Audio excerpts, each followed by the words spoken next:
সিনেমায় প্লেব্যাক কবে করা হবে আবার, নাকি নতুন কাজ চলছে?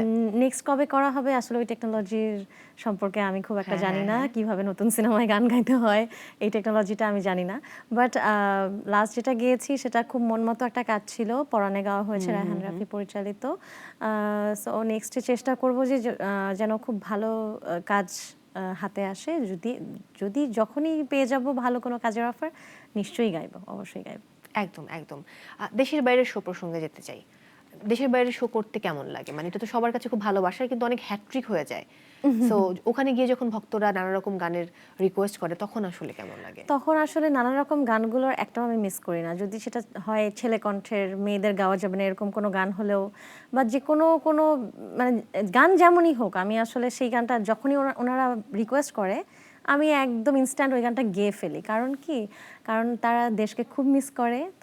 তাদের সামনাসামনি রিয়াকশনটা যখন দেখি, তারা আসলে দেশকে আমার মনে হয় আমাদের থেকে বেশি ভালোবাসে। এবং গান যখন মাটির গানগুলো আমরা গাই তখন তাদের যে চোখটা ছলছল করে ওঠে, সেই ইমোশনটা আসলে অন্যভাবে আমাদেরকে নাড়া দেয়। একদম একদম। শ্রদ্ধেয় রুনা লায়লা তিনি নিজেও আপনার গান খুব পছন্দ করেন, আপনার কণ্ঠ পছন্দ করেন। এটা তো অন্যরকম আবেগের এবং ভালোবাসার। এটা আসলে আমার জন্য অনেক বড় পাওয়া, এবং আজকেও তার সঙ্গীত জীবনের 60 বছর পেরিয়েছে।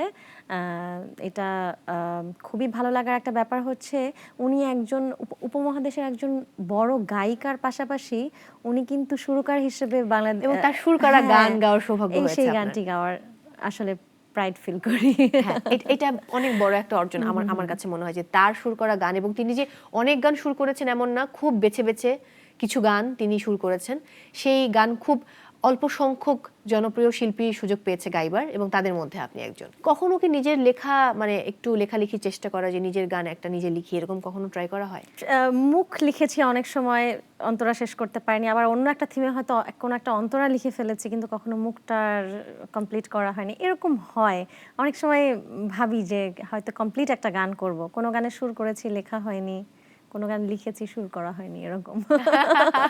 কিন্তু কমপ্লিট করা হয়নি। না, কমপ্লিট না, কোনো গান হয়নি। এটা অবশ্যই কমপ্লিট করা উচিত, না হলে খুব দুঃখজনক, না হলে আমরা শেষ করে খিরি খেতে যাব না। কিছু করার থাকে না। চেষ্টা করব আমি। আজকের প্রেডিকশন কি, অস্ট্রেলিয়া নাকি ইন্ডিয়া, কোন দল জিতবে? যেহেতু সাপোর্ট করছি ইন্ডিয়াকে, চাইবো ইন্ডিয়া জিতবে, বাট তারপরও দেখা যাক কি হয়। আজকে খেলা তো ডেফিনেটলি দেখবো। আর আগামীকাল সকালের ম্যাচ নিয়ে কি মনে হয়? মানে বাংলাদেশ আফগানিস্তান, যদিও তাদের যে মুখোমুখি লড়াই, মানে 11 বারের মুখোমুখিতে টি-20তে আসলে বাংলাদেশ 5 বার জয়লাভ করেছে, 6 বার হচ্ছে আফগানিস্তান। অন্যদিকে টি-20 ওয়ার্ল্ড কাপে তারা একবারই মুখোমুখি হয়েছিল, সেই ওয়ার্ল্ড কাপে ওই ম্যাচটা জিতেছিল হচ্ছে বাংলাদেশ। বাট এখন আফগানরা কিন্তু দারুণ পারফর্ম করছে। বাংলাদেশ বরাবরই মিরাকল করে আসছে, এবং আমি মিরাকল খুব বিশ্বাস করি। আমি জানি কালকে সকালে হয়তো একটা মিরাকল হয়ে যাবে। আই ডোন্ট নো এটা হলে আপনার মুখে ফুল চন্দন ফুটুক, আমি যেরকম কিছু একটা হোক, ভালো কিছু হোক, আমরা লুইপার কণ্ঠে গান শুনবো। যেহেতু রুনা ম্যামের কথা বলছিলে, আমি ওই গানটাই গিয়ে শোনাই। নিশ্চয়ই। এই দেখা শেষ দেখা, হোক না তাই ক্ষতি নাই, ভালোবেসে কাছে এসে মরে যাই, এই তো চাই। এই দেখা শেষ দেখা, হোক না তাই ক্ষতি নাই। Thank you so much.